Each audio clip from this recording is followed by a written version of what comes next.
Fitness has changed my life. I'd hate to think of where I would be without fitness. Gyms have to be in the top 3 hardest businesses to actually see success in. What were some of the reasons why you think you were able to succeed? There is no workout that you're going to regret. There's no walk that you're going to regret.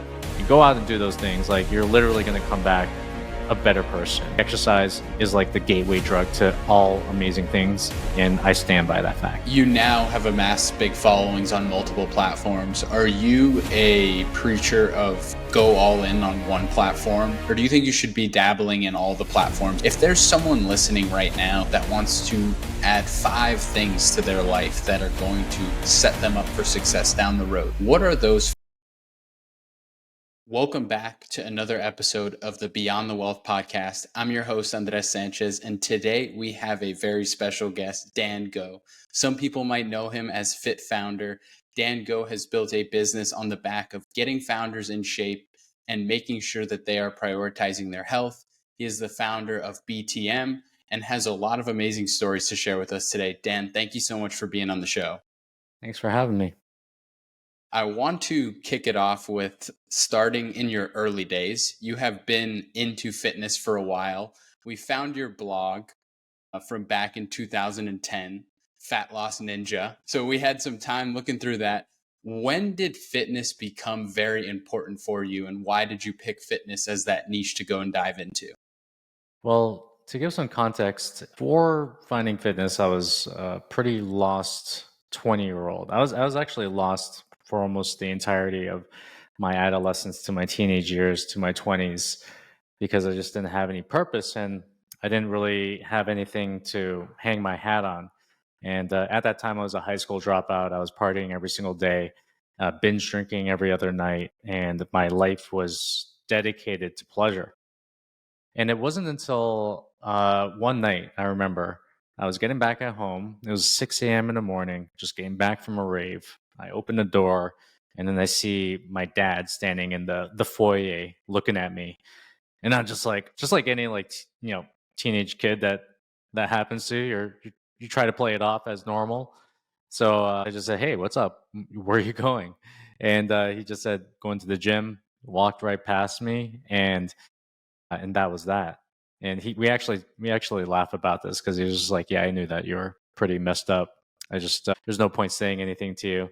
And from that time, I saw him go to the gym every single day for like the next 6 months, and it was he was actually going so much that he became like the member of the week or something. So they gave him a 1 month pass to the gym, and because I wasn't doing anything with my life, my dad ended up giving it to my brother. My brother didn't want it, so he gave it to me. So I was like, worst case scenario is that I go to the gym and that just nothing happens. Best case scenario is I get in shape, and regardless, there's going to be girls there. So one way or another, we're going to be, covered. And then I ended up going to the gym, doing everything horribly. And I remember there's like one distinct moment I still remember to this day where I go into the change room, I'm putting on my belt, and then my belt buckle notch goes in at least like one notch. And then when I saw that, I was just like, I'm not even like doing anything right now. And I'm starting to get a little bit like leaner. I'm starting to get a little bit of results. And then that's when I became obsessed about fat loss. That's why I became obsessed about health, obsessed about kind of like how the human body can do what it does. And that was actually my gateway drug into fixing my life. So yeah, in a sense, like fitness has changed my life. If I wouldn't be here, and I'd hate to think of where I would be without fitness. And yeah, I'm very glad that it found me.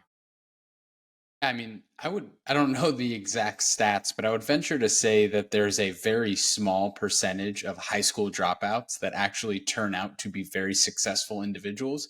I know college dropouts are more popular but high school is rare. How were you able to manage that? I'm sure your parents had to be giving you a lot of kickback on what you plan on doing with your life. What are the next steps? How did you manage that part of your life? I didn't manage it. It was it was pretty much unmanaged. That's why I was partying so much and drinking so much and playing so much video games because it was more of like avoidant behaviors to get away from the fact that my life was completely out of control. So there was no managing. But the way I kind of look at it as well is that when I think about the things that cause momentum in your life, for me, at first, I was like exercise. And all you need is just one thing to improve your life. And then your brain automatically wants to get better. It wants to build upon the thing that it's getting benefit from. And it just leads to this little virtuous cycle of like all these little wins. So after I started exercising, I'm like, okay, cool. I guess I got to start focusing on my diet because I'm not going to be able to lose this weight if I don't focus on my diet. And then I started to get injured. And then that's when I really focused in on like, okay, what is mobility? How does it prevent injury? And it was just this like virtuous cycle of just like wanting to continually kind of just pull a thread and to see exactly like how far this can go.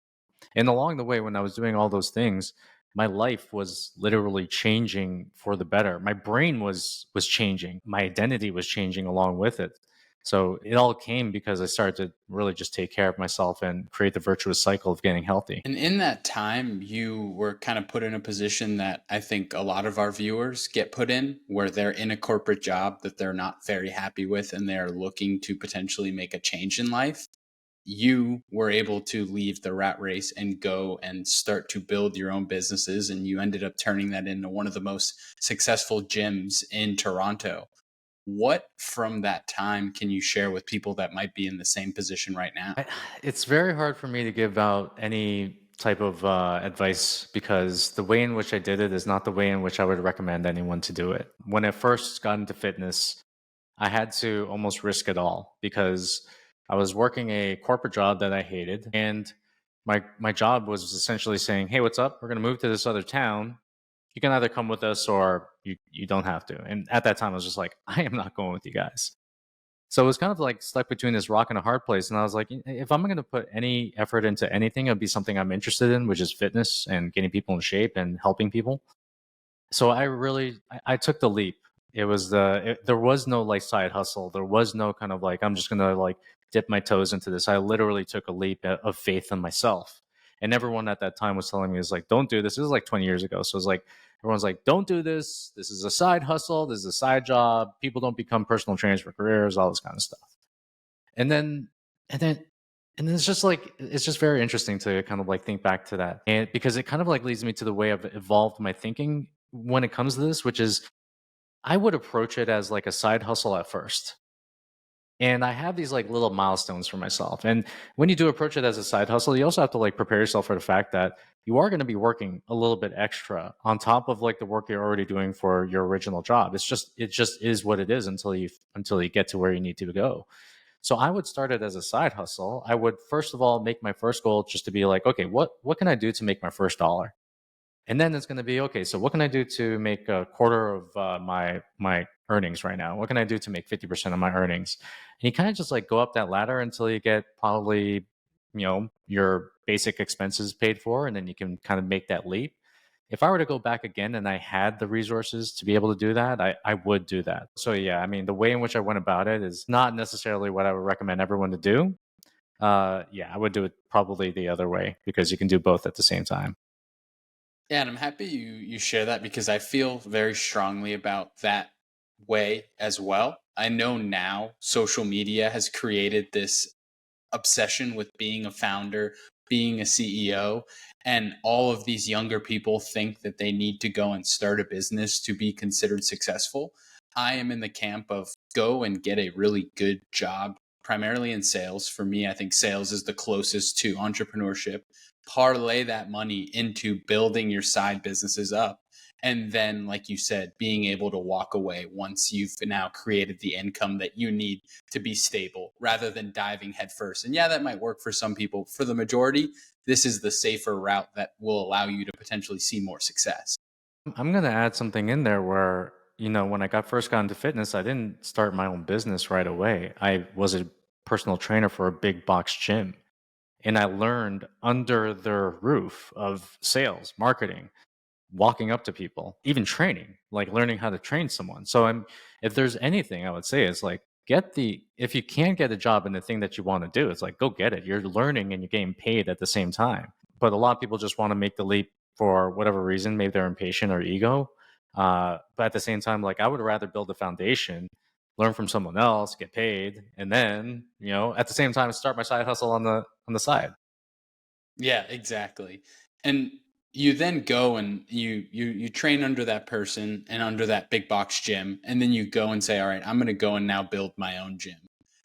I think gyms have to be in the top 3 hardest businesses to actually see success in. You own this gym for over 10 years and made it very successful. What were some of the reasons why you think you were able to succeed in that industry, being with, or just because of the nature of how hard it is to actually have that business be a long-term win? I think the very first one is to temper the goals down to what will actually make you feel accomplished. So, I mean, like having small wins, just like getting the first dollar, having the first client. I mean, that is enough to open up the, not necessarily like floodgates, but it's enough to create the momentum to create more of that success. I think everyone's like so focused on, okay, or make like 6 figures, 7 figures. That's like my goal, whatever. But they forget about like the most important part, which is to actually make your first dollar and to figure out how to do that. And when it comes to kind of like making the first dollar, it's like, okay, you make the first dollar, then you're always going to find ways in which to improve upon what you're doing. One of the things that I would do and that I did was invest into my own education. When I was owning a gym, I bought this at the time, it was like $500. I remember this. It was like a binder, $500 for fitness marketing, this fitness marketing course. And this was like 20, like around like, let's just say 15 to 17 years ago. So that was a lot of money back then. And also you're not getting something online. You're actually buying something online and hoping it comes to you and not getting scammed. So, but I invested in all of that. I invested in like the workout programs. I invested in the coaching, the marketing of like how to like market this gym business, and it was wildly different to all of the things that you see that are traditionally done. Because me personally, I would rather learn from those that are in the trenches, like doing it, rather than let's just say like what everyone is following as a result of what everyone else is doing. So investing in my education and applying the things that I learned, that put me ahead of like 99% of gym owners out there because they were just like hoping for their next client or whatever it is. But I was learning how to actually expand and multiply the amount of leads that I was getting so I can actually have a wait list for my training services. So I would say that those are the top two. Like definitely invest in your education, and especially when it comes to the thing that you want to do, you're never going to really lose, even if you learn like one little thing from it. Yeah, and I want to double down on what you said there about investing in training from people that are actually in the trenches. We live in this space now where everybody's a guru, everybody's teaching something online. But for me, it's very simple. If the person that is teaching me is not actively practicing what they're teaching, I immediately throw up the red flags. They need to be in the trenches. And I say this because of our younger audience, and I want to help them not get scammed by all of these different info courses, products, because it was $500 for you back in the day. Now you look and these courses are two, three, four thousand Yeah. dollars Mm-hmm. It's Mm-hmm. crazy. So I like that you mentioned that you were very intentional about finding somebody who is actually a practitioner, not just somebody selling you information. Mm-hmm. 100%. And it's very easy to put the facade of doing well. It's incredibly easy. Go rent a car, go to an the private plane influencer shoot or whatever. Like it's really easy to put out the image that you are successful because that's what usually I'm going to say like the average person looks at it and be like, "Oh, this person really knows what they're doing." But the reality is that the people who are in the trenches, yeah, maybe they like dress a little bit, maybe they like, indulge in themselves and all that kind of stuff, but literally like everything that they're doing is actually within that business. And if they're trying to teach it, they're probably not making that much money teaching it. That's because they're doing it.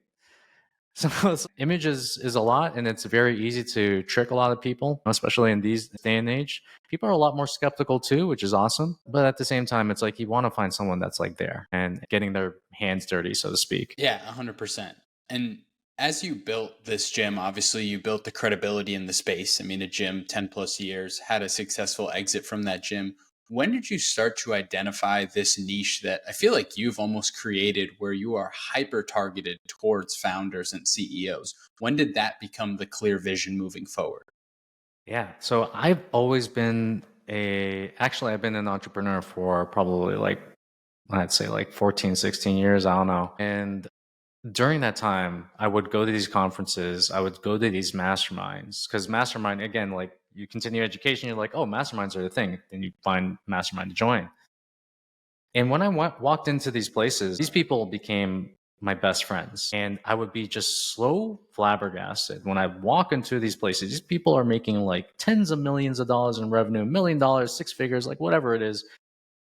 But then they just don't have like they just don't have the discipline to take care of their bodies. And for me, my friends to live as long as possible. I actually look at entrepreneurs as like mental athletes, as like the mental professional athletes. They don't necessarily do physical feats, but the things that they create are for usually for the benefit of humanity. And damn, if I can make someone maybe create a little bit better and reach their full potential through their bodies, and help someone that I identify with, that's like all wins across the board. Like I love doing what I do for the people that I do it for because they are my friends. Like Yeah. I jive with them. So yeah, I mean that's like how I fell into it. It was just more so just like it's just more so kind of just like wanting to really just make sure entrepreneurs are reaching their full potential and not letting their health go to the wayside. Yeah, and I think something that's really encouraging. I live in Miami, Florida, which puts me in a little bit of a bubble because I swear everybody here is fit and cares about their fitness and is able to invest in that. But I think now more than ever, there is this big push to be healthier. I think people are becoming more and more aware. And I'm sure you being in that industry are seeing that as well. Are you excited about the direction we're heading from a food and health perspective? Because America has typically been the one that people have pointed their fingers at, North America, to being the most unhealthy. Are you excited about the kind of trajectory we're headed on? I'll see it when I believe it. That's for sure. There's a lot of noise that's going on right now, and there's actually a lot of noise in the right direction. People like Cali Means, RFK, Casey Means, like these guys are getting to the root of what's wrong systemically with our food and drug system. And I don't expect the entire system to flip 180 degrees, but I do expect the attention to make the system a little bit better. For me, I've actually been looking at places like Japan and Singapore where their number one priority is actually the health and the well-being of their people, and you can see that through the policies that they make. You can see that through their healthcare systems, through advertising, like what they allow to be advertised. So we're a long way away from where they are right now. And yeah, I do think it's a step in the right direction. And again, I'm not like job's not done. Job's just not done. You have to keep on pressing on the pedal, pressing on the neck, and you just have to keep on going until it is. Yeah, and it's funny that you mentioned Japan. One of my very close friends is a professional athlete. He's been one for the last 8 plus years. He's actually now playing in Japan and has been just raving about the quality of life, the quality of food, the overall experience. And this is somebody who has been a top 1% when it came to diet and food and treatments. And he's been there 3 months now and says he feels better than ever, which is it says a lot about the experiences and the way that these other countries prioritize their health. Yeah, it's like the whole story of people going to Europe and eating whatever they want, Yeah. and they come back, 10 pounds lighter. And there is something to that. There is something to the way that you feel eating certain foods in Japan or even in Europe, as opposed to the way that you feel when you're in America. Automatically, like America is the portion sizes are like 25% bigger, like Yep. automatically. That's right off the bat. You're eating like 25% bigger portions. And it was actually due to like us as well, because we always wanted bigger, better, and all this kind of stuff. But I digress. But yeah, you see, like the quality that goes into the food, and it's not really like the quality that goes in. It's actually the quality that comes from like that, even like the agriculture and like how they actually grow the foods in the first place. So it goes like from the ground up, literally. So yeah, I mean, there is something to that for sure. And yeah, it's like, are we gonna like live in Japan and just because we want that life? Maybe, who knows? But it's a good place to go if you want to get healthy. That's for sure. Yeah. I want to dive into the social media part of your business. You have done an extremely good job of growing on to hundreds of thousands of followers on multiple social media outlets. One fact that I found that I thought was really interesting is in 2020, you were tweeting about 200 times a day. One, where did you find the time to log and put all of these tweets out? And how did that go for you from a growth perspective? I think we have to set the context a little bit for that one because part of the 200 tweets was me replying back to the people who are commenting on my tweets. Okay, So maybe it okay, was fair. like, maybe it was, yeah. I mean, those things like count as a tweet. So let's put that out there.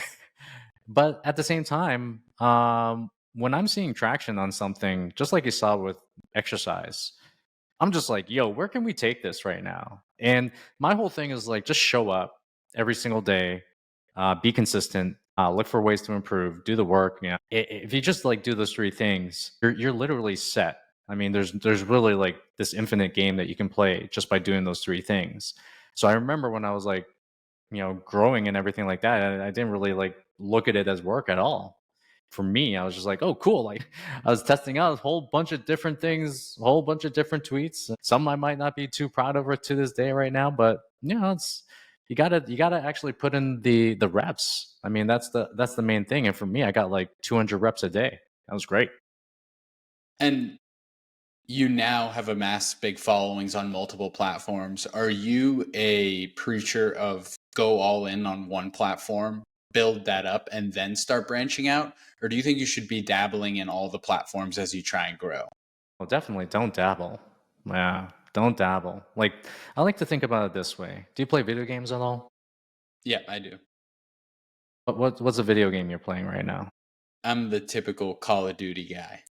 Okay, Call of Duty. Okay, cool.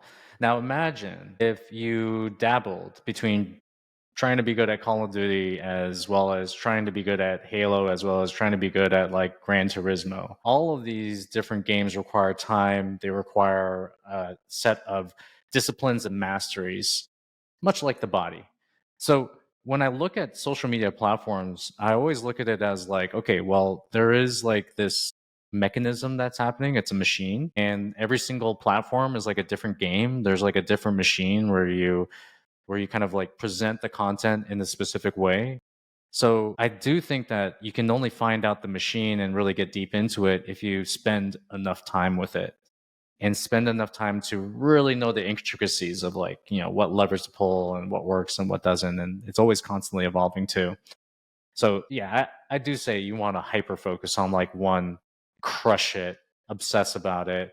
Once you understand that game and once you are really, let's just say like you can actually know how much growth you're getting from each and every platform each and every day, then you move on to the next platform. And then you figure out that game. Once you've like figured out the other one. Yeah.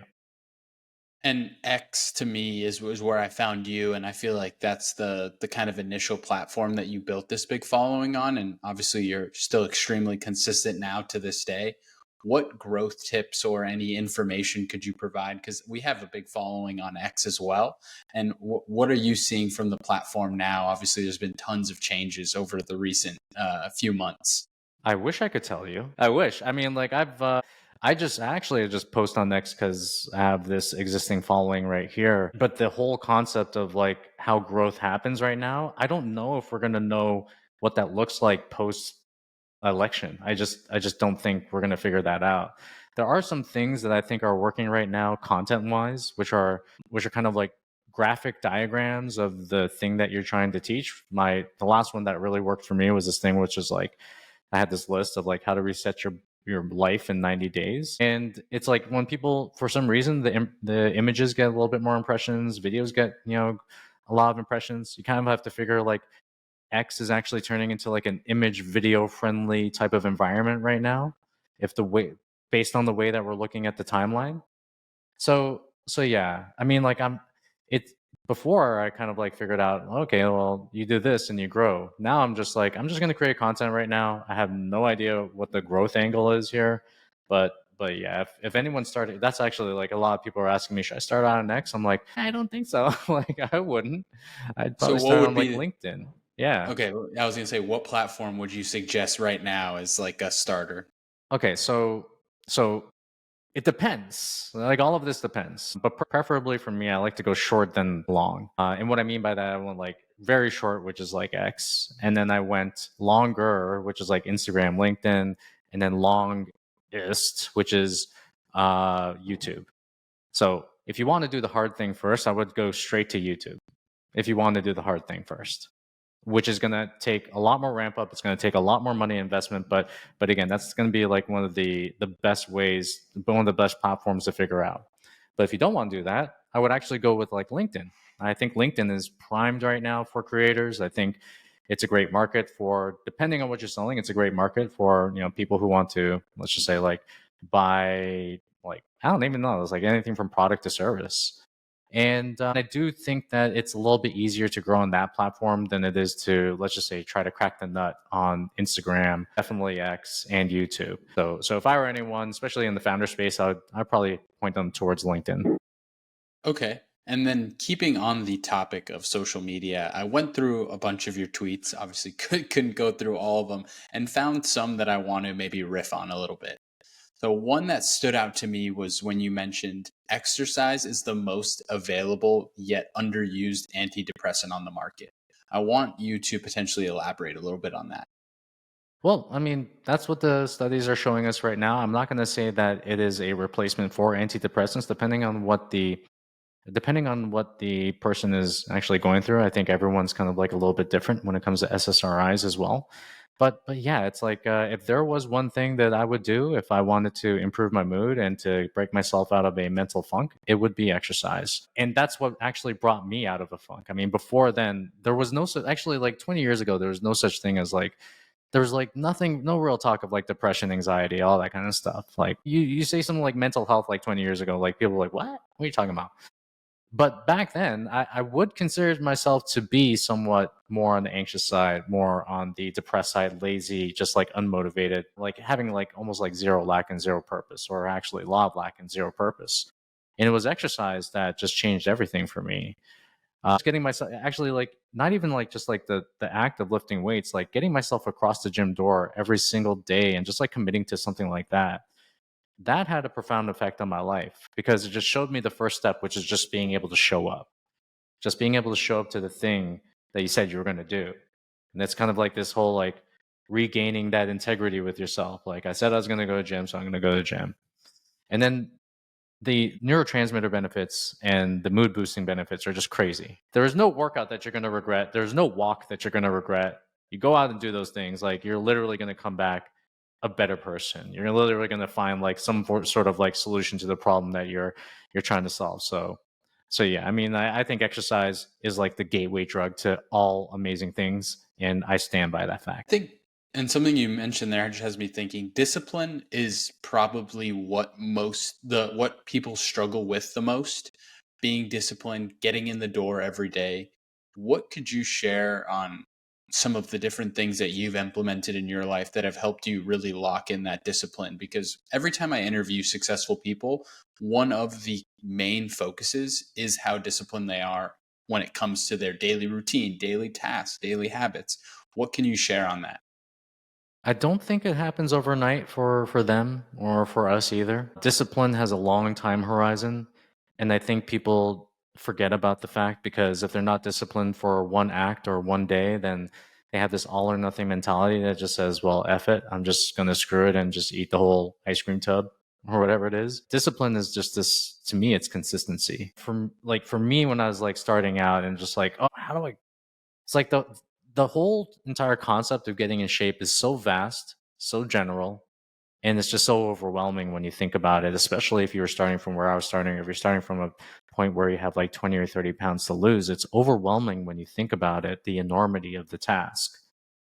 So I like to say, just like break it down to its most simplest action. So, what is the very first step that needs to be done? And for me, the very first step is show up to that thing that's going to be the first kind of tick on this virtuous cycle that we're trying to create. And I would say that's either like focusing on your diet, getting better sleep, or pushing yourself to go somewhere and exercise. I think the exercise part is the easiest out of all those three. I really do. And probably one of the most impactful because it gives you an immediate benefit right after you're done. After you're done a meal, maybe you're going to feel great, maybe, but that is like a slow burn effect of like how good you feel over the course of time. Sleep, same thing. But working out, it's like after an hour, bam, I'm feeling great. So I would actually say to like break it down to its like most important step, which is to show up. So if it's like I can't find the discipline to work out, okay, cool. Show up to the gym. You don't have to do anything, but just show up. Do that for the next like 21 days. Just cross the gym doors. If you don't want to do it, you can leave. If it's like nutrition or diet, you can choose one thing that you're going to show up to, whether that's not snacking, eating 3 meals a day, eating your meal prep, or whatever it is. You just condense it down to like one little thing. And then when you do that, you hone that thing in. Then it leads to this whole thing where it's like, okay, cool. What else can I do? And a lot of people want to do everything at once, and that's cool. Sometimes you can do that, especially if you have like a coach, someone to keep you accountable, and someone to really like amplify that time horizon a little bit. But if you're doing it on your own, allow yourself to take little simple baby steps towards the ultimate goal and the lifestyle that you're trying to achieve. And then that in and of itself is going to be much more enjoyable than trying to do everything at once. Probably more successful too. Yeah, no, and I think even me, like, it's so hard to remove yourself from wanting to do everything and wanting to make all of these changes. But I've really only found success when I'm able to break it down and start to kind of stack those little wins. Get really good at something or add something to the routine. Once that's regular, then go and add something else. Anytime I've tried to just add a bunch of things at once, it maybe is a week or two before I'm like, this is really hard to keep up with. And then we're back at square one. I say it's like for habits, it's really slow in the beginning, but the more that you accumulate, the more that you realize that you are compounding in terms of like the positive effect. But what the reason why I say it's like slow is because you actually have to start with one habit, and you have to focus on that for 6 months to a year straight, and then you go on to the next habit. That's like way too much for a lot of people. But you stack that over the course of 2 to 4 years. No, those are serious. That's a serious life change right there. Doing those whatever 8 habits that you implemented slowly into your life, as opposed to like trying to like incorporate all of them. Hell yeah! I mean, when you look at it, and you have to zoom out a little bit, but when you look at it in that sense, give yourself some time. Yeah, and I've always been a preacher of we have a serious short-sightedness problem. Everybody is looking at things over a 30 to 90-day period rather than looking at things over a 1 to 3 year period. And when you do look at things that way, it really changes your perspective on, hey, if I can go and add two real quality new habits to my life every year for the next 4 years, you are now talking about completely changing your life. But people don't look at it that way because they want those results in 90 days versus those 4 years. Yeah, and I think it's just gonna get worse from here in terms of that instant gratification that people want out of these things. But the people who can delay gratification, those are gonna be the ones who win out every single time. Yeah. Um, you had a lot of different tweets that kind of covered this topic of like different things I can add to my life to have a better life, things I'm doing at 43 to be more successful or be happier at 73. If there's someone listening right now who's regardless of their age, that wants to add 5 things to their life that are going to set them up for success down the road, make them a healthier person down the road. What are those 5 kind of initial things that people should be focusing on? One is, we talked about this before, it's gonna be exercise. You have to exhaust the body in order to tame the mind, and that is energy as well. The other one I would say is reading. Not all readers are leaders, but every single leader I know is a voracious reader. The other one I would say is probably getting your sleep in order. I think that's like one of the biggest lead dominoes that can just transform someone's life by slowly and surely fixing the little nicks and little quantity and quality aspects of your sleep. Because once you get that locked down, it does turn into this thing that you rely on for performing at your best level. How much is that? Is that three? Is That's that three? 3. Okay, that's three. I would say journaling and introspection, having some form of a performance journal for yourself, tracking those results that mean the most to you. I think the biggest thing that people don't do is put enough emphasis onto tracking and onto making sure that they're measuring what needs to get managed. Maybe they don't know the numbers, but you have to find these numbers that mean something to you. That's going to tell you like whether or not you're getting closer or farther away from success. And the last one is going to be, and this is probably the most important one, is going to be your environment. You have to find ways, especially in the beginning, to get yourself into rooms of people that are doing the thing that you want to do, that are at the place that you want to be, and that are, I like to look at it this way. It's like you have people that are like 3 years ahead of you, you have people where you are right now, and then you have people that you may be helping out that are just on the come up, so to speak. This is you turning into a master, trying to teach whatever you've learned to a new generation. So I do think that you have to surround yourself with the right people. And then for me, that was a very lonely process, especially in the beginning. Not a lot of people are entrepreneurs, or at least at that time. No one, it wasn't this like romanticized thing back then. And it was a lonely process of both like shedding the people that were holding me back, or people that weren't really kind of like serving the values that I wanted to put out there, the life that I want to live. And also, it was to find the tribe that I would be able to talk with and be able to have great conversations with. And, it's like when it comes to even like talking to another entrepreneur, it's like you can say things like sales, conversions, all this kind of stuff, and they're not looking at you like, you kind of like are trying to throw a jigsaw puzzle at them. So for me, it's probably it is definitely those five things. You get those five things, you keep on working on those five things as time goes on. It's yeah, I guarantee you're gonna get somewhere. That's for sure. Yeah, and thank you for sharing that. And I want to challenge the people listening to this right now. And I'm sure that you've got one, two, maybe even three of those boxes checked in your life. I challenge the people listening now to go and add one of those to your life if it's missing. If it's exercise, whether it's journaling, whether it's reading, I challenge the people listening to go and try and implement that into their life over the next 21 days. And if it doesn't work, feel free to just come onto this video and comment and let me know that it didn't work. I am confident we will not receive any of those, because those are things that I've added to my life and I've seen a change. And I have not had one person that I've interviewed not mention those things as reasons why they are successful.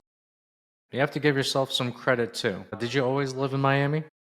I've always lived here, born and Oh, raised. you actually ended up in the right spot. Yeah, I got lucky. Yeah. It's pretty Okay. rare now.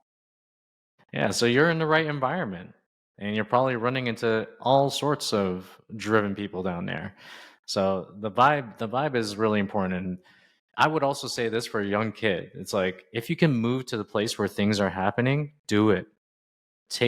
Buy the ticket, take the ride, move to the place where things are happening. For me, that's like Miami, Austin, New York, and Los Angeles are always going to be tops there too. But you want to put yourself in that environment as well from a energetic environment perspective.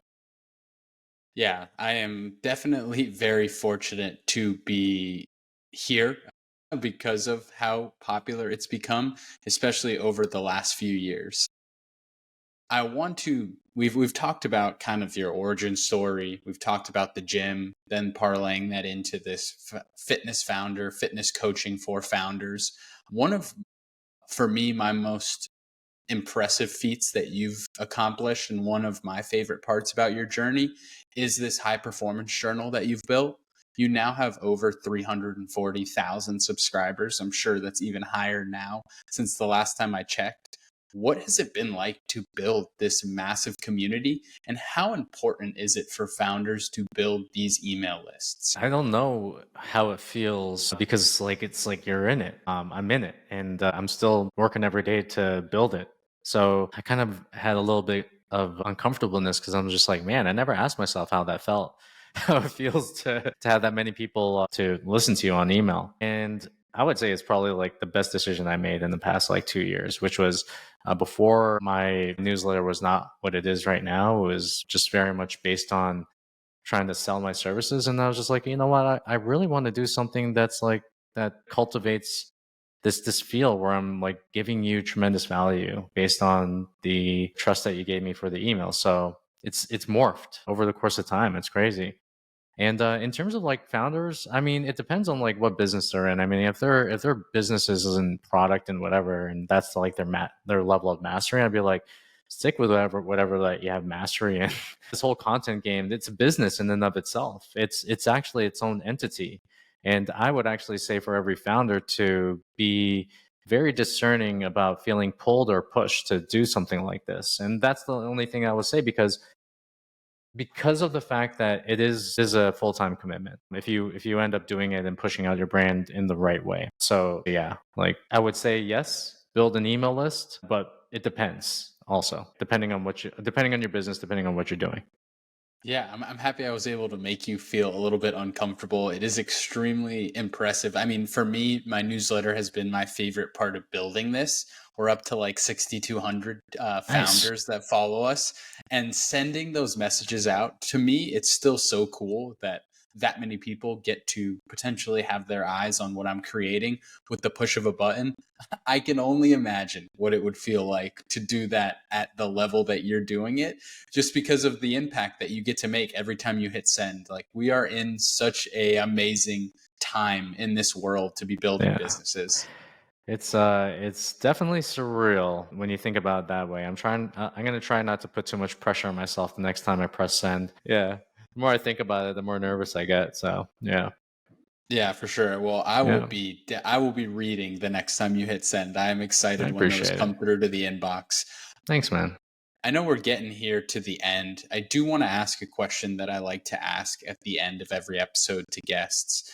And for me, it's, what needs to happen in the next 10 years of your life for you to be able to look back and say it's been a success? And it could be something really small, or it could be goals that you have in mind. That my children grow up to be cool, good humans, and I'm still with my wife, and we both love each other, and I'm doing what I love. I would say, like, I have those things. We have a roof over our head, food on our table, all that kind of stuff. Would say that we're doing pretty well in life for sure. Yeah, and making sure I'm healthy, having a fit body, all that kind of stuff. So yeah, it's if I have the, I mean, yeah, if we have those things now, and hopefully we keep on having those things 10 years from now, and that would be like the biggest win of all. Amazing. I want to make sure anybody that's still with us right now is able to go and connect with you on socials. I know we talked about that a lot. And all of it'll be linked below, but I like to cater to the people that maybe are listening to this just audio. What are the best places for people to go and connect with you? They can, if they can connect with me on any platform. Search my name on any platform. You'll probably gonna be one of the first people there. You can Google Dango. There's a lot of stuff out there, and you can go to dango.co. That's where I get really deep. That's where I have the newsletter, and it's the newsletter is definitely a labor of love. It's the thing I love doing. So definitely, if you're listening to this, go to dango.co and subscribe, because I think I put some really good stuff out there. So you should go for it. Awesome. Thank you so much. Again, thank you so much for the time. Thank you for sharing all of this knowledge. Our goal here is to try and impact as many young and new founders and help them beat this really, really, really tough challenge of starting a successful business. So I appreciate you coming on here and sharing all of this value with our users. Thanks for having me, Andres. I really do appreciate it. I enjoyed the conversation, and yeah, you're gonna crush it. So keep going with this. You're gonna do good. Thank you. You're We welcome. can't wait to have you on again. Again, thank you so much for coming on and delivering an amazing episode. Appreciate it, man.